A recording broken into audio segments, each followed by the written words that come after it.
घर पर आवे न मुअना तनिको ना लहेज बा। जुठैले बा जवानी देवरा बहत्तरो से तेज बा।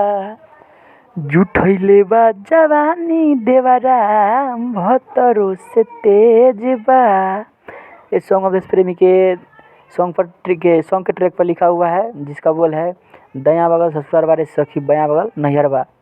चलिए फाइनली आज फुल और फ्री सॉन्ग लेकर आया हूँ। हमारे चैनल को संगीत रस को सब्सक्राइब कर लीजिए और फुल और फ्री सॉन्ग किसी भी ट्रैक को लिखवाने के लिए हमारे ऊपर दिए कॉन्टैक्ट नंबर पर कॉन्टैक्ट कीजिए। आपको कम से कम चार्ज में आपको लिख कर दिया जाएगा। तो चलिए ज़्यादा समय नहीं लगाते हैं, फर्स्ट मुखरा का डमी सुनाते हैं। अगर अच्छा लगे तो अपने स्टूडियो में जाकर रिकॉर्डिंग अच्छे से करवाइएगा। चलिए शुरू करते हैं।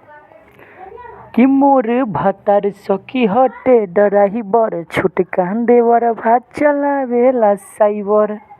कि मोर भतार सखी हटे डराही बर छुटकान देवर भात चलावेला साइबर। घर पर आवे न मुअना तनिको ना लहेज बा। जुठैले बा जवानी देवरा बहत्तरो से तेज बा। जुठैले बा जवानी देवरा बहत्तरो से तेज बा। एकदम लाजवाब सुपर हिट मीटर ये मुखरा है, अच्छे से रिकॉर्डिंग करवाइएगा। तो चलिए फाइनली फर्स्ट अंतरा की ओर। फर्स्ट अंतरा बहुत लाजवाब है, मस्त है, अपने मिजाजी में गाइएगा और अपने आवाज़ में लाजवाब मीटर गाइएगा। तो चलिए शुरू करते हैं। इस तरह गाना है। हटे उती पाती दाबे देवरा कलच के रह जाला बहरा में भतरा तरस के। हटे उती पाती दाबे देवरा कलच के रह जाला बहरा में भतरा तरस के। लाज नहीं लागेला सखी रे ओकरा कर देला तंग भंग से जबा।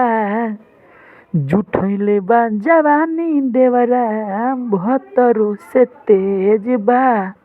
जुठैले बा जवानी देवरा बहत्तरो से तेज बा। बहुत फुल और फ्री हमारे जितना भी गाना लिखा हुआ होता है वो फुल फ्री होता है। अब किसी भी सुपर भोजपुरिया भाई अपन रिकॉर्डिंग में स्टूडियो में रिकॉर्डिंग करवा सकते हैं, एकदम फुल और फ्री है। तो चलिए दूसरा अंतरा की ओर सुनाते हैं।